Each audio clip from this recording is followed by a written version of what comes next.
In the last video, we looked at the opposition, and we saw that both players want it, but they use it for different purposes. Black uses the opposition to block white's progress. White uses the opposition to outflank black and advance the king and pawn.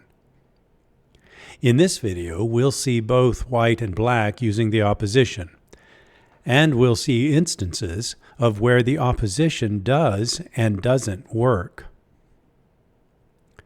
In this position, it is black to move. With correct play by black, this position is a draw.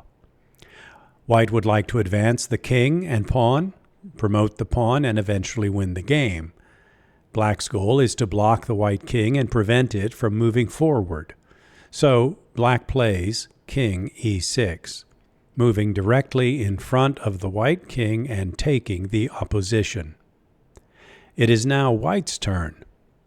White cannot move the king forward to any of the squares marked in red. There are no forward moves available. White is blocked.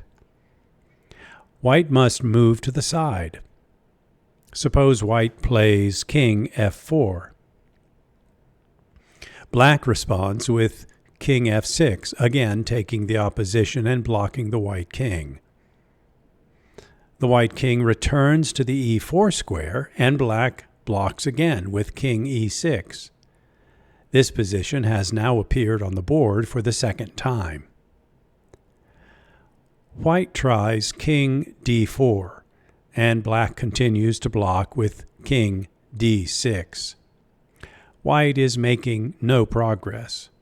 If white were to play king e4 again, black could respond king e6 and claim a draw by threefold repetition. So white has nothing better than to push the pawn, e4. Let's look closely at this position. The kings are directly in front of each other, separated by one square, and it is black to move. Technically, white has gained the opposition. But this is a case where the opposition accomplishes nothing useful. For example, if black plays king e6 and white tries to outflank with king c5, the pawn is lost. We might be tempted to state a rule here, something like gaining the opposition beside the pawn is not sufficient to promote. That sounds right, but it isn't quite correct. What we should say is that gaining the opposition beside the pawn is not sufficient when the pawn has not yet reached the 6th rank.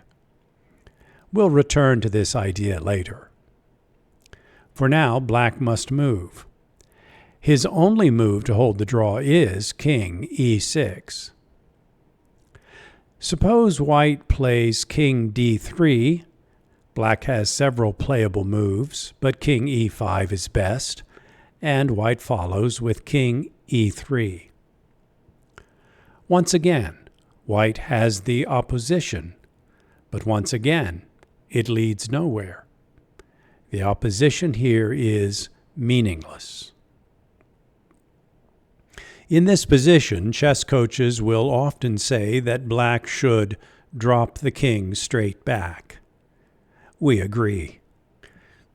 By dropping straight back, black prepares to take the opposition, no matter which side of the pawn the white king moves to. However, dropping straight back is not the only move available. Black could also play king d6. If white responds with king d4, taking the opposition, it is still not sufficient because this is opposition beside a pawn that has not reached the 6th rank. The pawn will eventually reach the 6th rank, however, and this is where beginners often become confused.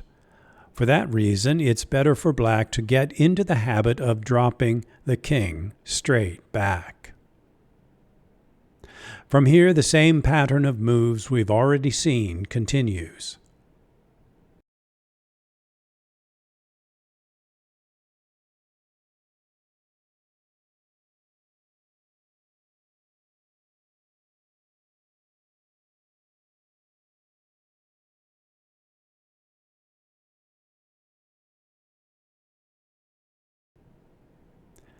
Now the pawn has reached the 6th rank.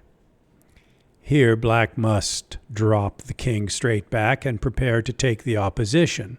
Black plays king e8. White moves to the side and black takes the opposition. White has nothing better than to continue the same pattern and push the pawn. The pawn advances with check. At one time, people would say, if the pawn advances with check, the position is drawn. That can be a helpful memory aid. We can also note that the pawn advances onto the same color square that the black king occupies. Thinking about square color can be useful in some endgames. But let's just look at the position. Black steps in front of the pawn. What can white do? White's king must protect the pawn, and there is only one square that allows this, king e6. Here the pawn covers d8 and f8, while the white king covers d7, e7, and f7. The black king is not in check and has no legal moves. This is stalemate. The game is drawn. Let's back up. The pawn is on the 6th rank. What if black plays king d8 instead of dropping straight back? Similar moves were possible for black when the pawn was on the 5th, 4th, and 3rd ranks, but here it loses. White plays king d6, gaining the opposition beside the pawn. Black plays king e8. White plays e7. This time the pawn advances without check. Now black is in trouble. The black king wants to move to d8, but the pawn controls that square. Black has no other choice but to play king f7. White responds king d7, and the pawn will promote.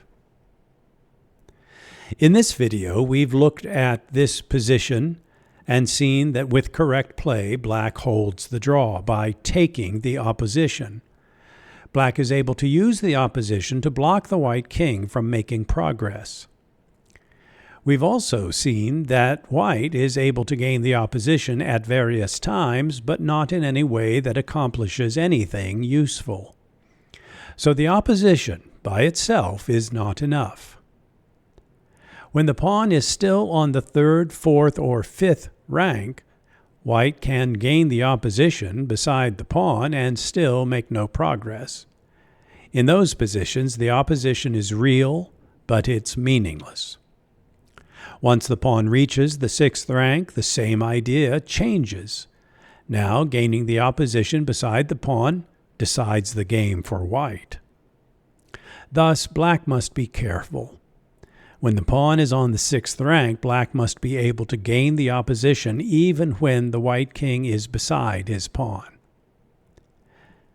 In the next video, we'll look at the positions where white gains the opposition in front of the pawn and makes progress, and notice important changes as the pawn reaches the 5th and 6th ranks. Hope to see you in the next video.